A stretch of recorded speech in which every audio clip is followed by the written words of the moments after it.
마가복음 2장 13에서 14절 말씀입니다. 예수께서 다시 바닷가에 나가심에 큰 무리가 나왔거늘 예수께서 그들을 가르치시니라. 또 지나가시다가 알페오의 아들 레위가 세관에 앉아있는 것을 보시고 그에게 이르시되 나를 따르라 하시니 일어나 따르니라. 네, 사랑하는 형제 여러분, 8월 9일 월요일 새벽 목상에 오신 것을 환영합니다. 1장에서 4명의 제자를 부르신 후 오늘 1명의 제자를 더 부르시는 장면이 나옵니다. 4명의 제자를 부르신 때와 공통점이 있죠. 바닷가에서 무리를 가르치신 후에 부르셨고 직업 수행을 보시고 난 후 부르시기를 나를 따르라는 말씀으로 부르셨고요. 부르심받은 제자가 순순히 또한 즉각적으로 자기 직업을 버리고 따랐다는 점입니다. 첫째, 예수님은 반복적인 일상으로 복음을 전하셨다는 사실과 반복적인 복음화 사역 중에 제자들을 부르셨다는 점입니다. 우리가 제자화를 한다고 할 때 복음화의 일상 중에 제자를 얻는 것임을 명심할 필요가 있습니다. 그래야 나를 따르라고 말할 수 있을 것입니다. 복음화의 길을 본받아 따라야 제자인 것이고 복음화 없이 제자화 없는 것입니다. 제자화는 모델링의 방법으로 하는 것이죠. 그러므로 본받을 만한 것이 없는 자에게는 결코 제자가 있을 수 없습니다.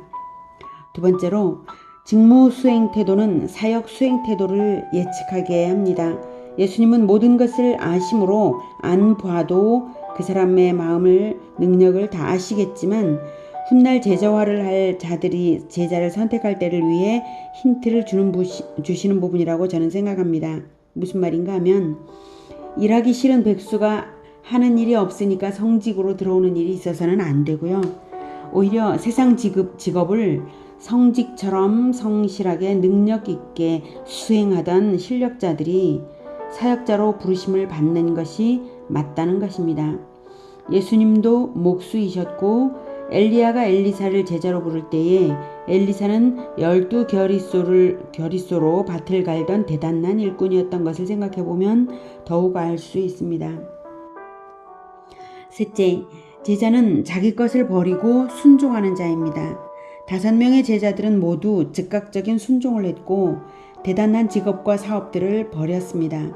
그만큼 예수 그리스도에 대한 확신과 사모함이 많았기 때문입니다. 또한 생업에 대한 태도에도 열심은 있되 욕심은 없었던 자들인 것을 알 수가 있습니다. 그래서 아무 탐심이 없었기 때문에 큰 사업도 그리고 능력을 인정받던 직업도 버릴 수 있었던 것이죠. 그런데 레위는 세리였던 점이 특별합니다. 왜냐하면 세리는 그 당시 이스라엘의 사회적 인식이 세리는 죄인이다 또는 세리는 매국노다라고 했기 때문이죠. 하지만 예수님은 사회적 편견을 무시하시고 그 사람 자체를 보십니다. 레위는 마태라고도 합니다. 레위가 본명이고요. 사도로 부르심을 받은 후에 마태라는 새 이름을 부여받은 것 같습니다. 오늘은 복음화의 현장에서 제자를 부르시는 예수님을 만났습니다. 생업 현장에서 열심으로 일하시고 탁월한 그리스도인으로 나타나시기를 축복합니다. 또한 예수 제자로서의 전임적 사역으로 부르심을 받고 계시다면 즉각적으로 순종하여서 하나님을 기쁘시게 해드리기를 권해드립니다. 전임 사역자가 아니더라도 늘 주변 사람들에게 모범이 됨으로써 복음화, 제자화의 일상을 사는 우리 모두가 되기를 축복합니다. 기도하겠습니다.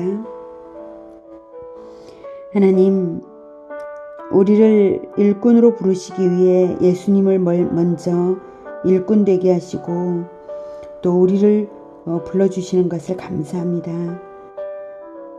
우리가 진정으로 하나님의 부르심을 온전히 깨닫고 또한 사역적인 부르심도 온전히 깨닫고 부르심 받을 때에 나의 모든 것을 버리고 따를 수 있도록 주님 도와주시옵소서. 가장 귀한 것은 오직 예수님 뿐이시고 모든 것을 다 버릴 수 있어도 오직 예수님을 따르는 그 일을 결코 버릴 수 없는 그것이 우리들입니다. 주님, 우리를 붙들어 주시고 더욱 성장하게 하시고 어떤 일을 맡아서 하든지 하나님 앞에서 성실하게 하며 전임적인 사역으로 부르심을 받을 때는 즉각적으로 순종하는 우리 모두가 되게 주님 도와 주시옵소서. 예수님의 이름으로 기도드립니다. 아멘. 이어지는 시간은 개인 기도 시간입니다.